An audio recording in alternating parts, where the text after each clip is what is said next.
Now, WrestleMania 32, it had its ups, it's had its downs, but the theme of this video is kind of, well, there's kind of two. It's kind of connected. It's burials and Vince McMahon's out-of-touchness and WWE's out-of-touchness. I say WWE very loosely, because if you take a look Friday night at NXT TakeOver Dallas, you had fan favorites American Alpha, win the NXT Tag Team Championships. You had a women's match and a Sami Zayn versus Shinsuke Nakamura match, face versus face, where both people were cheered, and they're perfect build-ups to face versus face. For example, Bayley and Asuka. You had Bayley, this champion, who defeated the likes, she defeated Nia Jax at TakeOver London, defeated Eva Marie, defeated her best friend Carmella, and she's beloved to begin with. And then you go against Asuka. A lot of people are like, well, they might boo Asuka. No, people like Asuka, kind of in this ass-kicker type of mentality, and she wins the championship, choking out of Bayley. All those TakeOver was awesome. Sami Zayn, Nakamura coming in, wins the match obviously against Sami Zayn, and both performers were excellent in that match. NXT has a simple formula, but here's the thing: WWE on the main roster level is making things a little bit complicated. Now, when we talk about WrestleMania, Mania, the pre-show were duds. I didn't really give a crap about anything on the pre-show. I watched it, don't get me wrong, but I didn't really give a rat's ass about anything on the pre-show. The 7-man Intercontinental Championship match, you have a guy, Zack Ryder was over, what was that, 4 or 5 years ago? When he won the U.S. title, when it was Daniel Bryan, Punk, Zack Ryder, all those guys that had championships. And then he got buried, and then he became a jobber, and then all of a sudden Neville gets injured, so he gets inserted to this ladder match, and all of a sudden he wins the damn thing. I like Zack Ryder. Woo, woo, woo. Love the whole thing. Love it, but you killed it before, now you're going to bring it back, and if you're watching this after Raw, I'm saying this before Raw, so don't say I haven't watched Raw or anything, but probably going to drop the title. This Zack Ryder thing, that doesn't make a lot of sense. Once again, WWE, prove me wrong. I always say that after everything I'm critical of. WWE, prove me wrong. But it rarely even happens. Zack Ryder goes over, he's probably going to get killed right away. I hope he does well, and I hope it pushes him to become a big guy, and maybe this is kind of his thing. Okay, let's put him up here. When Mojo Rawley debuts, the Hype Bros, the tag team, it's going to be here. Maybe, but I don't know. We'll see what happens with Zack Ryder. Can he sustain this until, hell, even Money in the Bank? Can he sustain this? Can he become that fan favorite once again? That's a question. And I don't know if the answer is yes. Kevin Owens is the guy. Unless they want to push Kevin Owens to the main event type level, be a main event heel, then I don't see the move here. That's great. Kevin Owens got a big pop. People loved Kevin Owens at WrestleMania. I don't know. Good surprising moment, but there's a fine line between unpredictable and stupid booking, just for the sake of doing things that are unpredictable. And I feel like WrestleMania had a lot of that. A second match, you're keeping it going. AJ Styles and Chris Jericho. I'm wearing an AJ Styles shirt. Been watching AJ Styles since his days in TNA. I caught a couple of his matches in New Japan. Watched the one with Nakamura, Wrestle Kingdom 10, with Bullet Club. Obviously live in the States. But why? What's the point of Jericho going over? What's the point? Jericho's advertised for a couple of Raws after Mania. I'm not sure how long Jericho's going to be around, but what's the point? This is an out-of-touch move. You have this, what they call it, an indie darling. Now, okay. Yeah, he had Ring of Honor. Yeah, these are technically, but he was the face of a promotion, the second biggest promotion in America in TNA. And he had some good storylines and stuff, but what are you doing? This guy is a talented guy. I don't mind that Pitbull, I gotta prove myself mentality gimmick. They're kind of giving him that, I don't mind, but this is just, what? What are you doing right now, WWE? What's the deal? What's the deal? Why? Jericho's a part-timer. It's the old from the CM Punk podcast. AJ Styles come back to work on Monday. Now, technically, Jericho's come back to work on Monday, right? But who's going to be around 2 and 3 months' time? It's going to be AJ Styles. You got to give guys an opportunity to build themselves, to continue to build themselves. That wasn't done with AJ Styles. He should have wanted the Styles Clash 1, 2, 3, and that was it. But that's not the case. I don't know. Maybe we're going to see Bulletproof form at the main roster level with Anderson and Gallows and Styles, and then later on, Finn Balor will come into play. But I don't get it. I just don't get this one. It just didn't make any sense in terms of long-term booking. This one just didn't make any sense. It seems like this is an out-of-touch thing. I don't think WWE knows what they have in AJ Styles. I'm not saying he's a second. I'm not saying he's awesome. I personally think Nakamura is going to be more successful than Styles, considering the charisma and considering he is 2 years younger. But AJ Styles does not deserve. He did not deserve to lose at WrestleMania to Chris Jericho. They've kind of been dragging their feet with him. We'll see what happens in the new year with AJ Styles, but it just seems they don't know who AJ Styles is, what he can do. It just doesn't seem like they know what they're doing with AJ Styles. I think a lot of people in the wrestling world liked AJ Styles when he was in Bullet Club, when he was kind of in that badass mode. But that wasn't... I think a lot of people like Styles, and a lot of people want to like Styles. But if you treat him like this, they're not going to like him. You're not building stars. Chris Jericho is past his prime. Bottom line, signed, sealed, delivered. That's the truth. I'm not saying AJ Styles is in his prime or anything, but he's a guy that's going to be around full-time for the next 3-4 years that you've got to maybe build as one of your top guys, but that the fans, I think, realistically can get behind this guy. But he might fall into the same category as Cesaro. Great in-ring talent, but WWE doesn't trust him because he doesn't have a personality. It just doesn't understand. I thought another thing, New Day, League of Nations. First of all, I thought this was going to be for the titles. Apparently it wasn't for the tag team titles. And then you have League of Nations go over for some reason. I mean, I don't mind the League of Nations. I don't mind the guys in the League of Nations. What I do mind is them being together. They were just formed, just thrown together. It seemed, okay, they're from different countries, yada, yada. Rusev, great by himself last year. Alberto Del Rio, what he did with Ricardo Rodriguez and all that, he was good by himself. Several World Heavyweight Championship runs during the brand split. Sheamus, they really killed him this year after he won Money in the Bank, and then when he won the title, it really didn't seem like much. When he won Money in the Bank, they really should have built him up as a top heel, and I think he can be at that level of a top heel, but I just don't see any of... All these guys are great if you put them on their own, but they're not going to be put on their own. You're not building stars by having this League of Nations.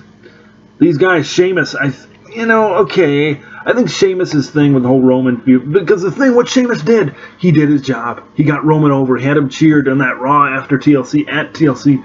They had him cheered. Sheamus did his job as the heel. Rusev, we saw what he can do, what kind of a badass he can be. Alberto Del Rio, we know what he can be.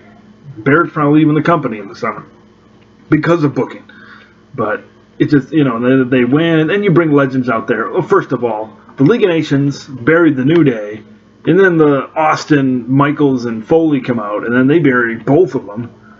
You're not creating new stars, you're just relying on these old guys time after time, mania after mania. And it's great for a great pop, it's great for a great moment, but down the road, when these tag team championships, or even more prestigious championships, are struggling, and maybe don't seem as important anymore, you can kind of flash back to moments like this and say, well, we had an opportunity to put the New Day over and we didn't do it. The New Day are one of the most popular people on the roster. Why are the League of Nations beating them? Why is this not for the tag team titles? Nothing about that really made sense. Yeah, it was great to see Austin hit a stunner on Xavier Woods and those guys, but it was great. But all in all, after, you have this empty feeling that says, oh, wait, the New Day lost. Shoot. Right. Out of touch. They don't know what they want to do going forward. Oh, we got these guys these legends that are going to come back and do great things. Who cares? In the Attitude Era, you never brought, no, these guys were in WCW, but if you didn't have WCW, would you have brought Matt Hogan, Warrior, and Savage to do that kind of thing? No, because the product was so good. The product was great, and you had all these stars building and forming. You didn't need those guys. It's just the lack of stars, the lack of building of stars. It's just not there. It's just not there right now. And maybe they don't trust these guys. They trust these Attitude Era guys to come in and have this awesome segment. Anyway, depressing. I know it is. It's a depressing deal. More burials, more out of touchness. We go Rock, Cena, Wyatt's, all that formed in. Now, obviously, Cena's still on the roster. Cena's still full time. We'll see where his career takes him in the next few years. Obviously, with the success he's had in film the last year and a half or so, but. The Rock, yeah, you had a nice little compliment to Bray Wyatt. Okay, you had a nice compliment. But overall, what'd you do to Bray Wyatt? You buried him. You had a 6-second match against Eric Rowan. If you got a match, Rock and Bray Wyatt, and you have Wyatt go over, I am praising the segment. Everybody's talking about the rub. Oh, the New Day and the League of Nations are in a segment with Foley, Michaels, and Austin. It's the rub. No. I'm sorry. I don't buy that. I don't buy that. I don't buy that this is going to make the Wyatt stronger, because it's not. It's not going to. They lost. Eric Rowan, the Bray Wyatt looks like a coward these last two at Roadblock and Mania. Don't throw Luke Harper in there, and don't even take into the match. Here, let's throw Wyatt, or let's throw Rowan in there. 6-second match. It's just like, are you kidding me? Are you for real right now? It just doesn't make any sense. No sense at all. You know, The Rock, I would have had The Rock, hey, come out, attendance record, coming up next is the main event, or something like that. I wouldn't have a problem with that, but once again, burial, they buried guys who were buried. Let's recap. Wyatt's, probably throw League of Nations in there, but Wyatt's New Day Styles were all essentially buried at WrestleMania. Now we'll see what happens, in the new season. Maybe we can bring them back, but that's not the point of WrestleMania. The point of WrestleMania is to give what the fans want and to have a great show and to really progress and really build those guys that you have and give them their moments. Shane versus Taker, I didn't really have a problem with it. I was expecting to see some run-ins, but didn't have a problem with it. Shane putting his body on the line with that spot, unbelievable. The main event, dear Lord. I mean, Roman Reigns is everything heel.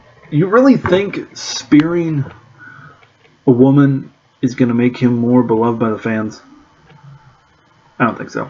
I see what they did at the beginning, with the Stephanie entrance and, trying to come off as evil as possible to try and maybe turn the fans in favor of Reigns. It didn't work. Fans still cheer Triple H and boo Roman Reigns. I mean, you got to listen to him eventually. I think in order for you to have success, you got to take some risks. It's just this main event thing. Out of touch. Vince McMahon is out of touch. I'm not going to say Triple H is out of touch because of NXT. He knows what to do. But Vince McMahon, it just continues to push. And it just goes nowhere. What's the point of pushing Roman Reigns down our throats? There's no point. It's just going to turn fans away. It's going to get people to hashtag cancel WWE Network. You want to make WWE popular again? Roman Reigns. How about Samoa Joe joins the Reign roster? Roman Reigns and the Usos join together, and you've got the Empire, or the Roman Empire. You play into the shirts you've made. Okay? And if you want to disband it later, you can do that. But it just doesn't make any sense. What they should do, turn this heels. Hey, if he wants to have a stable or not, if he wants to go by his own, fine. But I'm honestly sick of these bad guy authority figures. Focus on the wrestlers. Focus on the superstars. Focus on the boys, as they say. Too much focus is on Triple H and his ego and Stephanie. There's too much focus on that. The GM or the authority should not be the main focus. It should be, you look at NXT as an example. William Regal, perfect job as a general manager. He's there to solve the disputes. He's there to book the matches. That's the GM's job. The authority getting involved in this bad guy storyline. It worked in the Attitude Era. It worked at the time with the setup with Bret Hart because it was organic. Nothing right now is organic. The last time we had something organic with Daniel Bryan. And it took a lot for us to get to the main event with Daniel Bryan. It's pretty ridiculous the way things have gone the past 2 years. Hopefully they can turn it around. At this point, I want to see John Cena back, and dear God, just do something. Do something different. You know, it just doesn't make any sense right now what's going on, you know. Because the thing is, if you don't have a heel Roman, what are you going to do with Seth Rollins upon his return? He's going to want to go back into the world title scene. You got to have a heel hold the title. It doesn't make any sense. You got great guys. Look at these guys that are 32 or younger. You got the Shield boys, Reigns, Rollins, Ambrose. You've got Bray Wyatt, who's I think 30 or 31. I think Sami Zayn is 32. I think Kevin Owens is 32. You've got a great nucleus of guys. I'm sure there's some in there that I'm missing, but you've got a great opportunity for these guys. Baron Corbin, who will be on the main roster. He's about 32, I think. You've got a core group of guys that can be there for 6, 7, 8 years. You've just got to give them a goddamn chance. That's the thing. There's no chances being given right now. Roman has not been able to get over. Duh. Put him heel. He's good in the ring. I watched the rewatch the World Championship match. He's good in the ring. It just doesn't. It's just not working for him right now. It's just nothing's happening face-wise for him to be able to be successful. And that's hurting the WWE right now. Their credibility is going away. Vince McMahon is extremely out of touch with the fans. I guarantee if you put Triple H in charge right now, I don't know what he'd do. I don't know how he'd book it, but he'd do a damn good job. I think he'd do a damn good job. WWE is out of touch with the fans.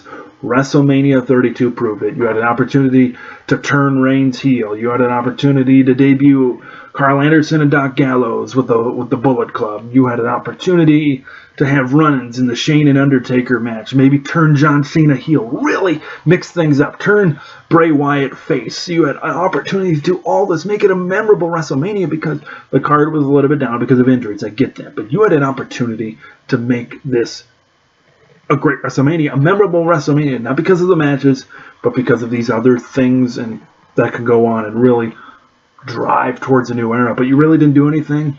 If you're watching this after Raw, and Raw was the best Raw you've ever seen, I apologize, but right now it's exactly 4 hours here on Monday until Raw starts. But it's going to be hard for WWE to climb themselves out of the hole.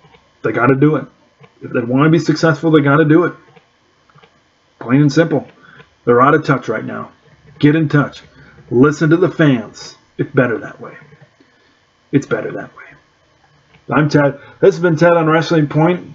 That I want to get across is WWE out of touch with the fans, and a lot of people were hoping for a lot of fun stuff at WrestleMania 32. They're out of touch with the fans because they won't give their younger talent a chance to succeed at the highest level, and they're too reliant on those part-timers. I'm all about part-timers, legends, whatever, but you got to focus on the full-timers. That's what you did in the Attitude Era. When all the guys left for WCW, those other guys, Austin, Triple H, whoever, Michaels, they all shot up the card because they were given a chance in the main event. You give guys a chance in the main event, you never know what's going to happen. But at least try. At least try. That's all I'm saying right now. I'm Ted. This has been Ted on Wrestling. We'll see you next time.